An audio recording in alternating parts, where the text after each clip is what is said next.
Fala, empresário, seja muito bem-vindo, seja muito bem-vinda a mais um café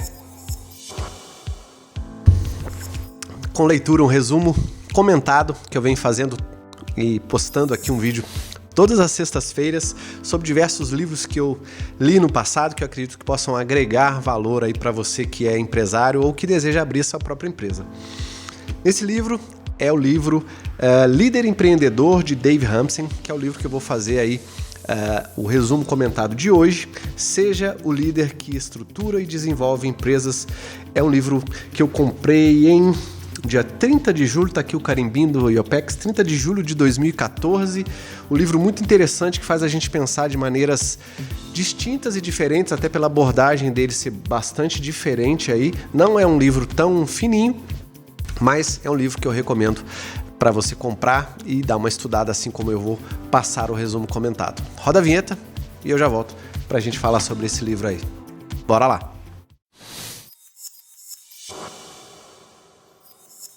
Então vamos lá, pessoal, direto ao ponto.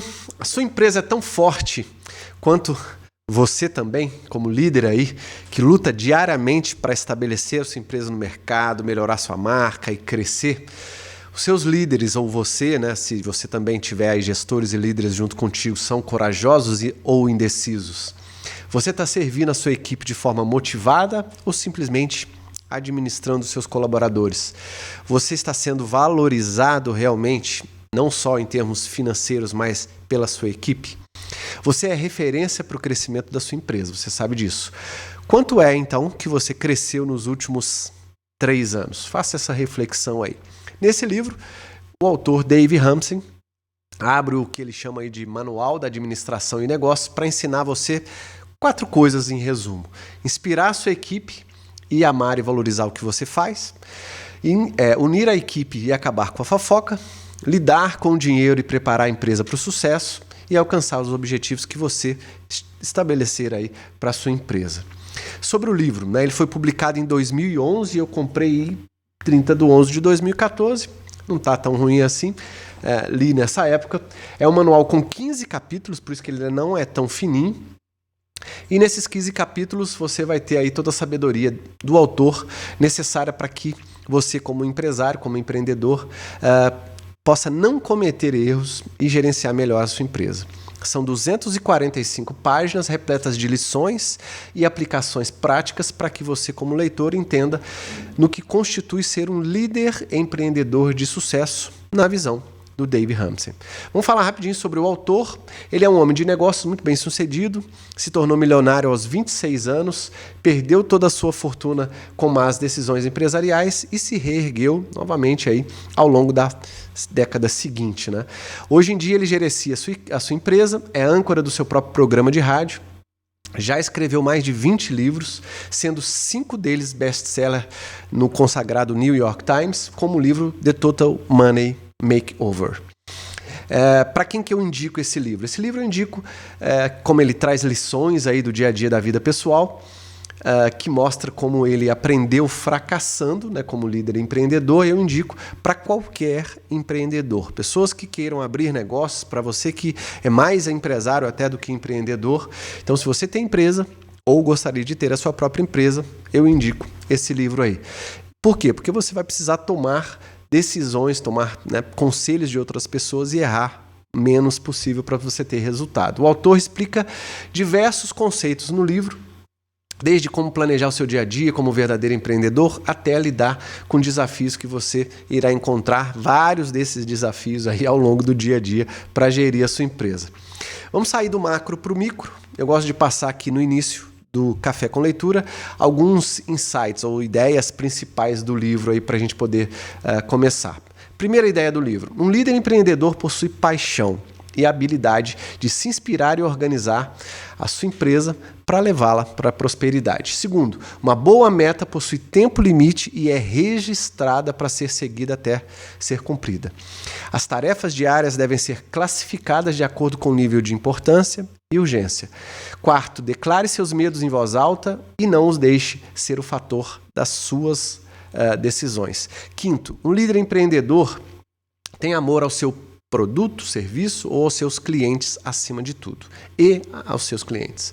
Toda pessoa de sucesso faz 3 coisas. Sabe lidar muito bem com o fornecedor, cobra muito bem e assina bons contratos, segundo o livro. Então, vamos lá, eu dividi o resumo aqui em tópicos, né? O primeiro tópico eu chamei de definindo um líder empreendedor. Com a ajuda de um dicionário, podemos definir um líder como aquele que comanda, orienta e inspira. Já o empreendedor é quem organiza, opera e responde pelos riscos de um certo projeto. Assim, o autor define líder empreendedor como o responsável em liderar uma equipe de modo a crescer e prosperar um certo projeto. Conhecendo essa definição, que guarda o objetivo do livro, a gente pode ver que os próximos trechos do que eu vou falar para vocês aqui respondem todas as dúvidas que você poderia ter para montar a sua empresa e deixá-la, né, ser uma empresa bem-sucedida aí, mas que você não tinha, talvez, alguém para perguntar. Princípios básicos de um líder empreendedor. Para ser um líder empreendedor adequado, é preciso entender que você está servindo a sua equipe. É importante não confundir uma mentalidade servil de uma subserviente. A distinção está em servir os membros da sua equipe de maneira que você faça todo o necessário, desde repreender até elogiar, para que ele possa desempenhar o melhor possível a sua função. Você não estará sendo um servo à sua equipe, mas sim um líder servil que trabalha em equipe junto com seus colaboradores. Tópico número 2. Comece com um sonho, termine com uma meta. E aí ele fala sobre a importância da visão e da missão, né, das empresas aí. Ter visão é muito mais do que apenas simplesmente ver o que está à frente nos seus olhos. É uma característica essencial para qualquer líder empreendedor. O modo eficaz de formular e manter uma visão consistente, tanto para si próprio quanto para a sua empresa, é dedicar tempo para escrever a sua visão. Isso é, definir em 1 ou 2 frases a essência do seu máximo objetivo enquanto empresa. Definir um escopo torna mais fácil alcançar o sucesso. David Ramsey, o autor aí, cita outro autor chamado Dan Miller e 3 passos simples para você refletir para montar aí a sua visão. O que exatamente você faz? Quer fazer ou pode fazer? Como irá fazer? Quais são as características da sua personalidade pessoal e da tua empresa? Por quê? Qual o propósito? E quais os valores, sonhos ou paixões você estará trabalhando ao longo do tempo? É um subtópico aqui desse tópico 2, ele fala sobre as metas, obviamente. Após ver a importância dos sonhos e da visão, é a hora de falarmos sobre as metas. É onde está todo o trabalho em si. Uma boa meta que irá servir muito bem possui 5 componentes, segundo ele. Ser específico e mensurável, ter uma data limite, deve ser uma meta que você realmente consiga cumprir, deve ser registrada e seguida fielmente e continuar estabelecendo metas conforme as velhas metas forem alcançadas. Tópico número 3. Extraindo o máximo possível do gerenciamento e da organização do tempo. E aí, primeiro subtópico. O que é urgente e o que é importante? O autor cita, nesse caso, um outro autor, que eu também já falei de livros dele aqui, o Stephen Covey, para explicar os 4 quadrantes onde a gente pode encaixar as tarefas do dia a dia que a gente realiza de forma a organizá-las da melhor forma possível. Elas são: primeiro quadrante, importantes e urgentes; segundo quadrante, importantes e não urgentes; terceiro quadrante, não importantes e urgentes; e quarto quadrante, não importantes e nem urgentes. O primeiro e o segundo quadrantes são autoexplicativos, mas o terceiro necessita um pouco de cuidado. O terceiro quadrante engloba tarefas que não são importantes, mas percebemos como urgente, como checar aquela notificação que recebemos no celular, por exemplo, nos distraindo de uma tarefa do primeiro quadrante e aí nos confundindo, nos atrapalhando. Em suma, evite o terceiro e o quarto quadrantes a todo e qualquer custo. Quais são? Tarefas não importantes e urgentes, tarefas não importantes e não urgentes. Subtópico: controlando o seu tempo com uma lista de afazeres aí. Um dos modos de perceber quais tarefas pertencem a quais desses 4 quadrantes que eu falei anteriormente e de também aumentar a sua produtividade diária é simples: planejar o seu dia. Eu faço isso no tema que eu chamo aqui de controle da rotina. Por quê? Porque é depois que eu saio da estratégia, planejo o ano da pessoa, estabeleço e padronizo os processos, eu vou trabalhar a rotina e a produtividade dos colaboradores para cumprir aquilo que é feito semanal e fechado mensal, e aí cumprir o planejamento que vai de encontro à estratégia. Por isso que eu chamo isso de ciclo da excelência. Ele diz aqui, faça uma lista das tarefas que precisa ser completada naquele dia. Depois, reavalie. É realmente vital que todas essas tarefas sejam cumpridas naquele dia? Então, separe-as por ordem de prioridade, utilizando letras, por exemplo, A, B, C. Feito isso, reavalie mais uma vez. Dessa vez, categorizando a prioridade de cada tarefa, da categoria passada, feita por letras, né? E agora você vai utilizar números. E aí, para terminar, cada categorização das tarefas como A1, A2, B1, C1 e assim por diante. Agora que você tem uma lista das coisas mais importantes que deve fazer, hoje, a ordem ideal para que você tenha na mão e aí possa realizá-las com sucesso. Tópico número 4, maneira mais fácil de tomar decisões. Quando você se intitula um líder empreendedor, você tem que deixar de lado a passividade. Ser um líder empreendedor não é para os fracos ou para as pessoas tímidas. Aqui a gente vai falar como é que você pode lidar, né? Extrair aí de duas formas que ele fala no livro, com os medos e com as críticas. Vamos lá. Medo. Uma das principais causas da passividade é o medo, segundo o autor. Como um esquilo que corre de um lado para o outro, ao ver um carro, o medo pode nos paralisar e nos impedir de tomar uma certa decisão. E isso pode ser fatal. Nesse caso, o Dave Ramsey elaborou um sistema para lidar com o medo. Ele instrui a sua equipe a declarar seus medos em voz alta e então se propor a tomar uma decisão sem deixar que o medo seja o fator de maior prioridade naquela decisão. E aí ele fala sobre críticas. Um líder empreendedor não pode ter medo de críticas. Oposição às decisões de um líder empreendedor sempre irão existir. A única maneira de evitar críticas, segundo Aristóteles, que ele cita no livro, é não fazer nada e não dizer nada. Como isso é impossível, então a gente sempre vai ter crítica. Não deixe de tomar decisões por conta de críticas. Elas sempre irão existir. Leve-as em consideração, mas lembre-se que nunca se pode agradar a todo mundo. E aí ele fala dos elementos para uma boa tomada de decisão. Vamos lá. Primeiro, não tome decisões pelo calor do momento, ou quando cansado, ou quando você estiver assustado. Segundo, estabeleça uma data limite para cada uma das principais decisões. Terceiro, reserve tempo necessário e adequado para refletir sobre uma decisão, principalmente se ela for muito importante. Quarto, tenha sempre múltiplas opções e múltiplos planos. Nunca coloque todos os seus ovos numa cesta só. Quinto, seja realista e esteja ciente do pior resultado que a sua escolha pode te trazer. Sexto, não economize tempo pesquisando. Quanto mais informações você tiver, melhor será a sua decisão. Sétimo, tome decisões com base nos seus valores pessoais. Até porque, para que você não fira o seu caráter, quem você é, a sua integridade. Fazendo isso de forma honesta e sincera, as pessoas também verão dessa forma. E por último, quebre grandes decisões em decisões menores para ficar mais fácil você decidir. Seguindo essa lista aí, você pode fazer essa lista, né, pode fazer toda a diferença para você tomar as decisões aí que você deseja. Tópico número 5 do livro. Não frite hambúrgueres, um guia prático para fazer o seu sonho decolar. De acordo com a data da publicação do livro, 98,3% das empresas dos Estados Unidos contavam com menos de 100 colaboradores. Não tenha vergonha, como ele diz, né, de começar pequeno o seu negócio. Nenhuma empresa começa grande. Em vez de ter um emprego de salário mínimo, essa energia gasta, como ele diz, para pouco retorno poderia ser utilizada para você abrir o seu negócio, abrir a sua empresa e ser muito bem sucedido. E aí ele fala da hora de pular fora. Como saber a hora ideal de sair de um emprego regular e dedicar toda a sua atenção, todo o seu tempo para a sua própria empresa? É fácil se empolgar com um novo negócio, mas é sugerido que espere até o último momento possível para pedir demissão do seu emprego tradicional. Faça as contas e seja realista. O tempo extra dedicado à empresa irá trazer o retorno que você espera.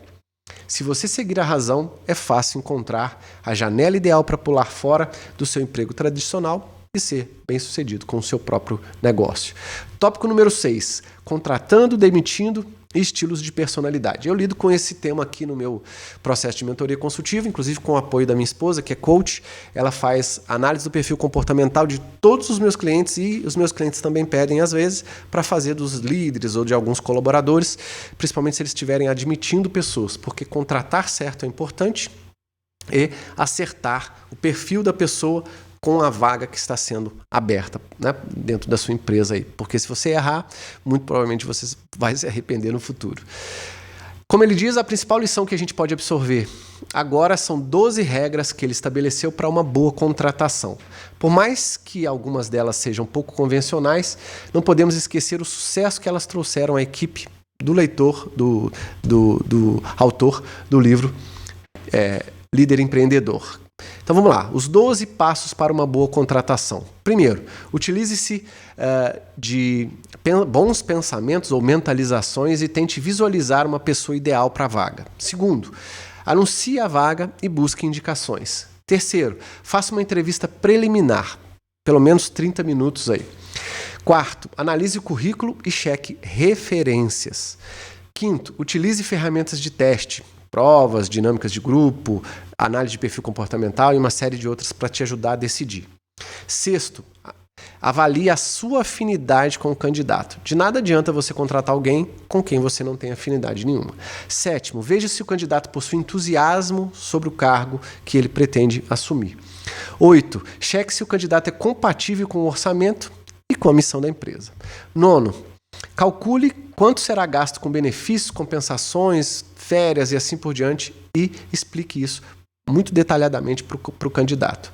10, enfatize as áreas de resultados-chave que ele vai precisar perseguir, principalmente se tiverem metas, onde o candidato vai precisar mostrar resultado, que esse acordo do que ele vai fazer e o que ele precisa atingir, e se a empresa tiver metas de crescimento ao longo do ano, já mostre isso para o colaborador o quanto antes, para ele saber que ele vai precisar se dedicar mais ou melhorar a sua produtividade, o seu resultado com o passar do tempo. 11º, faça uma entrevista conjugal, se possível. Jante com o seu candidato e o seu parceiro de maneira informal.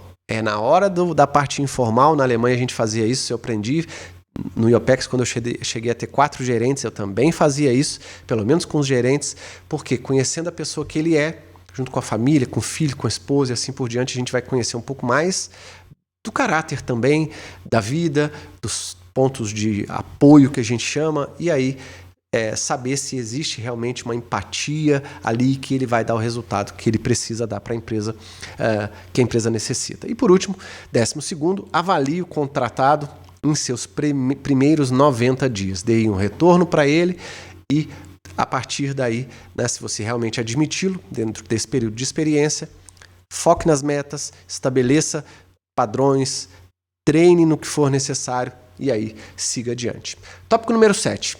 Entendendo a relação inegável que existe entre uma comunicação excelente e empresas excelentes. Empresas que não cultivam e incentivam a comunicação estão gerando caos. Isto é extremamente improdutivo e leva ao fracasso. Existe apenas um modo de alcançar sucesso junto com a sua equipe. Compartilhe os seus sonhos, a sua visão, a sua missão e as suas metas. O autor descobriu que a maneira mais eficiente de certificar de que a sua empresa está na mesma página é uma comunicação constante, intencional e de qualidade. Aqui no meu processo de mentoria, eu estabeleço 2 momentos, né, que eu falo de comunicação aí da empresa. Pelo menos 2, que é a reunião mensal e a reunião semanal. Por quê? A reunião mensal tem o cunho, né, e aí eu desenvolvo o checklist, o que ele tem que falar, com quem ele tem que se reunir, o que ele tem que fechar, tudo aquilo que vai envolver a reunião, porque ela tem o cunho de fechamento mensal, e a reunião semanal para picar as atividades do mês em X semanas e aí poder gerir a produtividade e o alcance dos resultados de menor prazo e poder corrigir, né, ações de curto prazo aí que o empresário necessite. Reuniões semanais são importantes para os resultados semanais e para a produtividade tanto do empresário quanto dos colaboradores, e as reuniões mensais são importantes para o fechamento e para ter a certeza que a gente está alcançando os resultados, e se não tiver, dá tempo de respirar e tomar ali um outro curso, né? Dar um outro curso para as coisas. Tópico número 8. Construindo a união e a lealdade como o seu melhor recurso. Ele fala aqui, nesse tópico, de 5 inimigos da união. Primeiro, comunicação ruim. Segundo, falta de objetivo comum ou metas. Terceiro, fofoca. Quarto, conflitos não resolvidos. E quinto, estímulo à incompetência. E aí ele diz, poucas empresas dispõem de união e lealdade. É tão verdade isso que quando uma empresa possui essas qualidades, ela naturalmente se destaca no mercado e traz bons resultados. Isso atrai talentos que almejam trabalhar num ambiente como esse, num ambiente bom para se trabalhar, e também você vai alcançar muito mais rapidamente as metas que você estabelecer.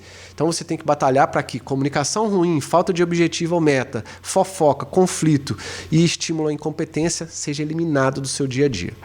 Tópico número 9. Amplificando o sucesso da sua empresa por meio do reconhecimento e da inspiração.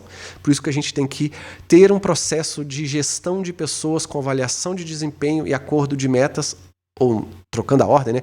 Acordo de metas e avaliação de desempenho, sempre para que você feche as metas mensais e possa dar um bônus a cada 3 meses, 6 meses ou um ano, como você preferir. O autor admite que este capítulo não trabalha com revelações muito profundas, né? Mas sim com lembretes que são importantes, segundo ele. Se pergunte aí, de tempo em tempo, se você está realmente valorizando e liderando a equipe de acordo com os princípios que você estabeleceu. E aí tem um subtópico importante, reconhecimento personalizado e inspiração. Esteja em contato sempre, constante com a sua equipe. E será fácil presenciar diversas situações nas quais os colaboradores fizeram a coisa certa e podem ser parabenizados. O que ele quis dizer é que você precisa não só chamar a atenção quando as pessoas errarem, mas também dar elogios, destacar. Por isso que a gente implementa ferramentas, pelo menos aqui com os meus clientes, ferramentas de destaque da gestão para que os colaboradores possam se sentir bem e saberem se eles estão chegando nas metas e o que o empresário precisa fazer para ajudá-los a alcançar os resultados. Afinal de contas, o resultado que o colaborador tem como meta vai ser, na soma, os resultados, né? Somados aí vão trazer o resultado que a empresa precisa.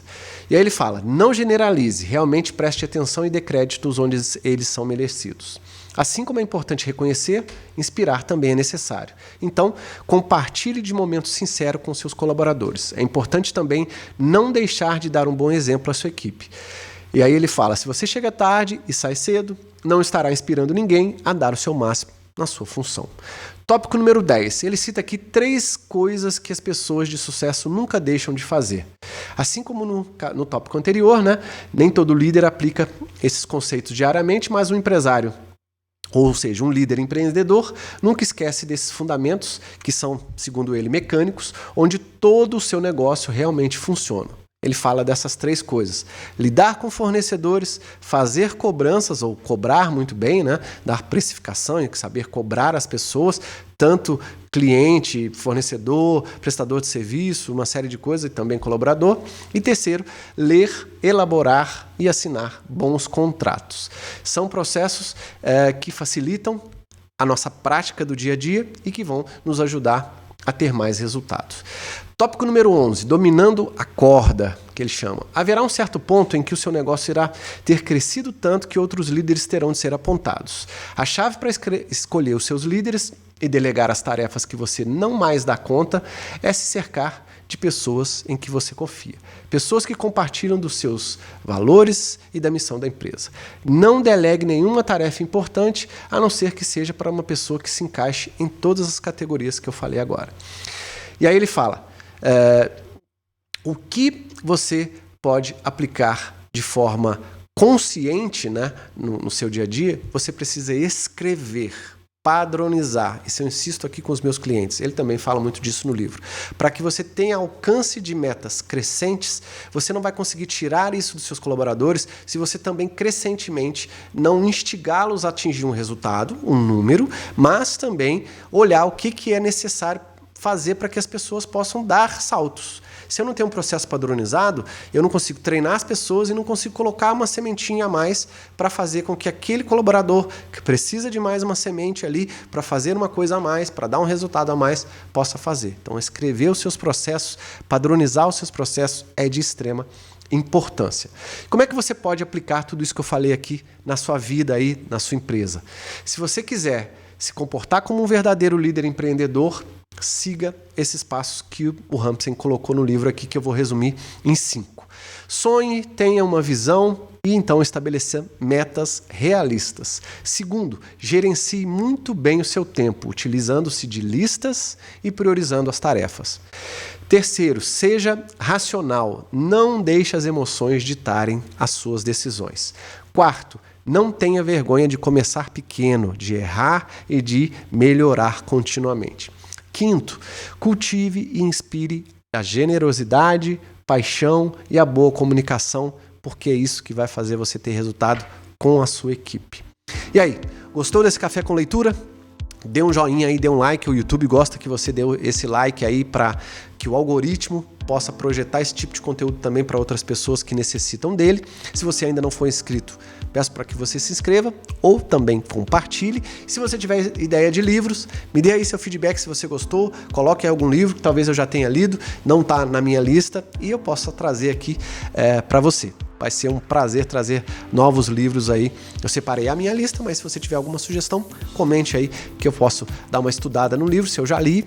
Com certeza tem um resumo aqui, porque eu faço o resumo de todos os meus livros, e aí eu vou trazer o resumo comentado aqui para vocês também. Se você quiser conhecer o meu processo de mentoria, entra aí no meu site www.evandrobarros.com.br. Tem lá tudo sobre o meu processo de mentoria. Se você quiser entrar em contato comigo, do lado direito do site tem lá o WhatsApp da empresa. Você vai poder falar diretamente comigo aí e a gente bater um papo. Quem sabe eu posso ajudar você como eu tenho ajudado alguns empresários e também futuros empreendedores, ou seja, pessoas que estão abrindo negócios comigo aqui com o meu apoio. Fico por aqui, desejo, obviamente, muita saúde para você e para sua família, para os seus colaboradores. Um grande abraço e até o próximo Café com Leitura. Tchau, tchau, pessoal.